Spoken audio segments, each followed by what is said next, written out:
He tortured them for owning a Bible in their own language. The idea that the Catholic Church exists to disseminate the word of the Lord is nonsense. For the billions that it likes to boast about, because those billions are uneducated and poor, as again it likes to boast about. But they are the ones it can tell and bully and domineer. And then we come to children. Well, it's all very well to say the world didn't know better. The world had no knowledge of how dangerous child abuse was. I want to read you some of the words of Ratzinger, the current Pope. It staggers me to admit that he is the head of state of a country. Incidentally, Anne Widdecombe said, "We don't have the power of a nation state." Yes, you do. You are a nation state, yes. And it is no accident that the UN Cairo Population Conference, when they were trying to do something about the world's population spinning out of control, Vatican City, as a nation state represented at that conference, made a joint statement with the Islamic countries of the world, notably the most extreme Islamic countries of the world, led by Saudi Arabia, and it began, "On behalf of the revealed religions of the world, ...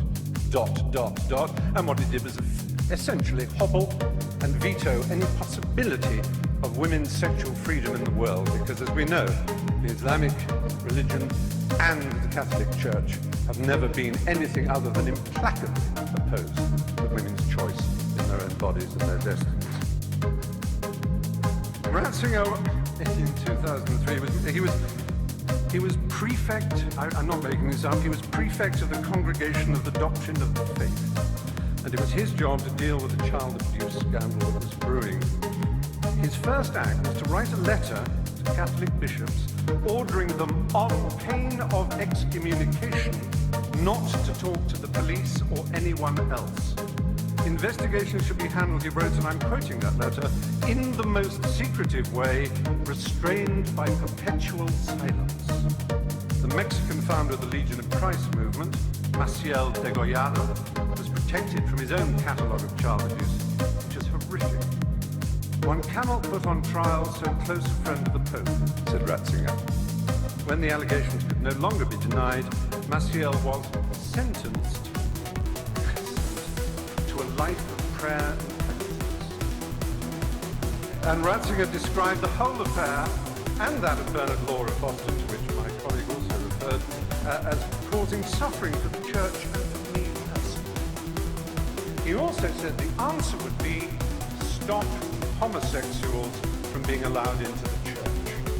Now, it's perhaps unfair of me as a gay man to moan this enormous institution, which is the largest and most powerful church on earth, has over 1 billion, as they like to tell us, members.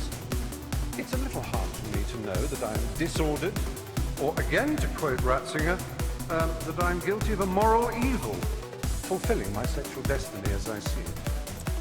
It's hard for me to be told that I'm evil, because I think of myself as someone who's filled with love, whose only purpose in life is to achieve love, and who feels love for so much of nature and the world and for everything else, and who, like anybody decent and with an education, realizes that in order to achieve and receive love, it's a struggle. It's not one that needs a pope to tell you how to do it.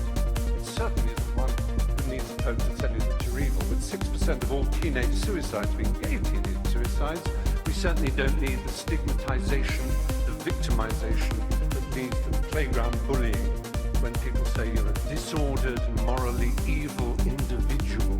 Kind of cruelty in Catholic education, the kind of let's not call it child abuse, it was child rape. The kind of child rape that went on systematically for so long.